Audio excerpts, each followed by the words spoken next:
World War II was a war of machines, tanks, planes, and trucks, all powered by fuel. The German blitzkrieg relied on these engines, but as the war dragged on, fuel became scarce. By 1944, advanced tanks sat idle, not for lack of engineering, but because their fuel tanks were empty. Elite pilots were grounded, their jets unable to fly. This wasn't a failure of courage or technology, but a crisis of resources. German engineers scrambled for alternatives, turning to coal, wood, and even the air itself to keep their war machine running. Their struggle is a lesson in survival. When your main resource vanishes, your fate depends on your alternatives. We'll explore how Germany tried to power its war with what it had, revealing the limits of ingenuity under pressure. This story is a timeless warning about the fragility of even the mightiest systems. Germany's war plan was built on a fatal flaw. It had almost no oil of its own. Early victories were fueled by imports from Romania and the Soviet Union, but these lifelines were always at risk. When Germany invaded the USSR, a major supplier was lost overnight. Allied bombers targeted the routes bringing oil from Romania, making every barrel a struggle. The German strategy depended on quick victory before the fuel ran out. The failed push to capture the Caucasus oil fields sealed their fate. With imports dwindling, Germany turned to synthetic fuel, converting coal into liquid gold.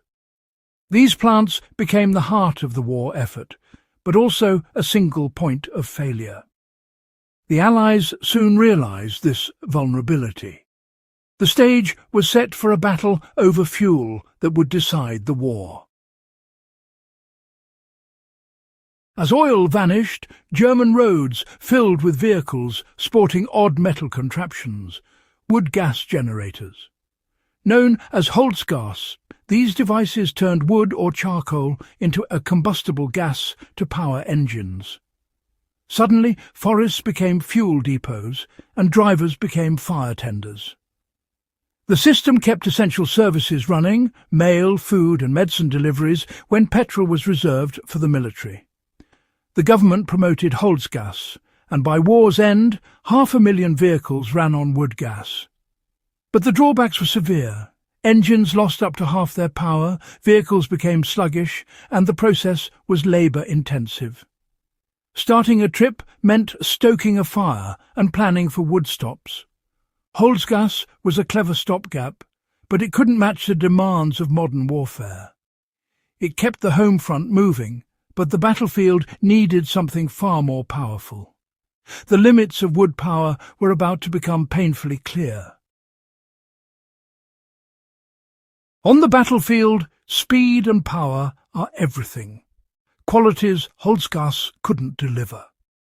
Tanks and armoured vehicles became dangerously underpowered when fitted with wood gas systems.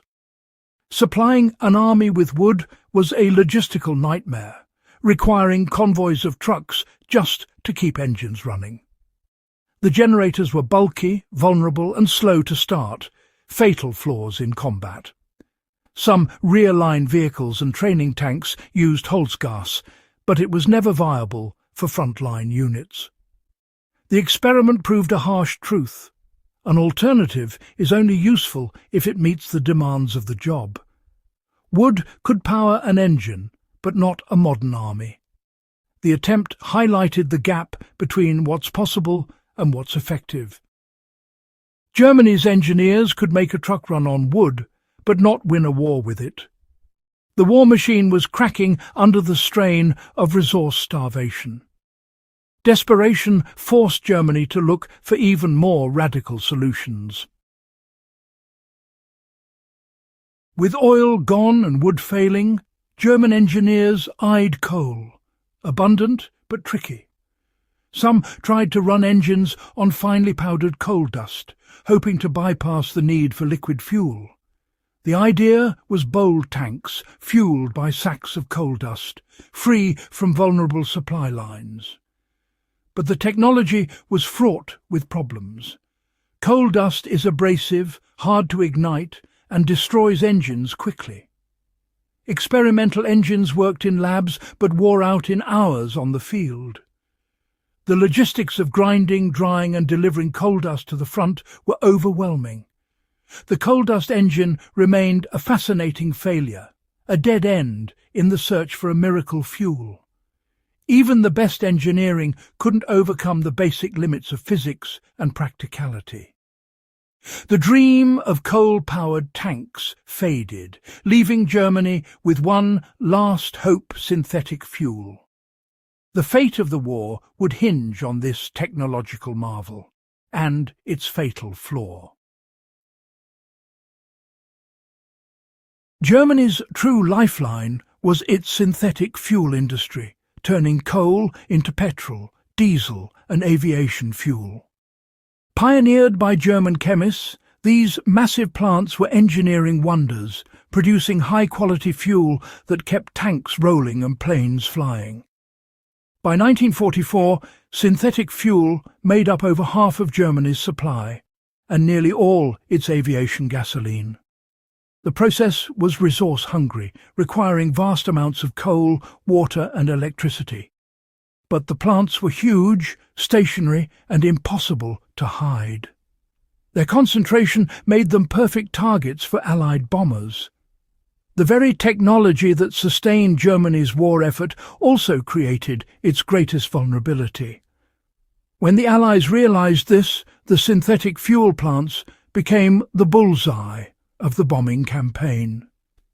Germany's technological triumph was about to become its undoing. The war for fuel would be decided from the air. In 1944, the Allies launched the Oil Plan, a relentless bombing campaign against Germany's synthetic fuel plants. American and British bombers, escorted by long-range fighters, struck with devastating precision. The effects were immediate.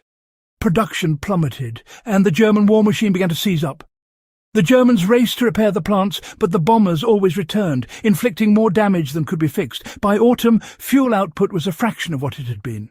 The Luftwaffe was grounded, and panzer divisions were immobilized. The bombing campaign achieved what armies could not. It stopped Germany in its tracks. The synthetic fuel plants, once a symbol of ingenuity, became monuments to defeat. The heart of the war machine had been destroyed from above. The end was now inevitable. The collapse of fuel production in late 1944 brought the German military to a standstill. Tanks like the Tiger II and Panther were abandoned, not for lack of firepower but for lack of petrol. Armoured units became immobile, unable to counter Allied advances or retreat. The Battle of the Bulge hinged on capturing Allied fuel. When that failed, the offensive died. The Luftwaffe's advanced jets sat idle, and new pilots went into combat with barely any training. Horses and bicycles replaced trucks. Divisions fought where they stood, unable to manoeuvre. The war of movement devolved into a static, hopeless defence. The intricate machinery of the German army unravelled, all for want of fuel. The engine of war had finally seized. The consequences of resource dependency were now undeniable. Germany's defeat was sealed not by lack of courage, but by empty fuel tanks. Germany's fuel crisis is more than a military story.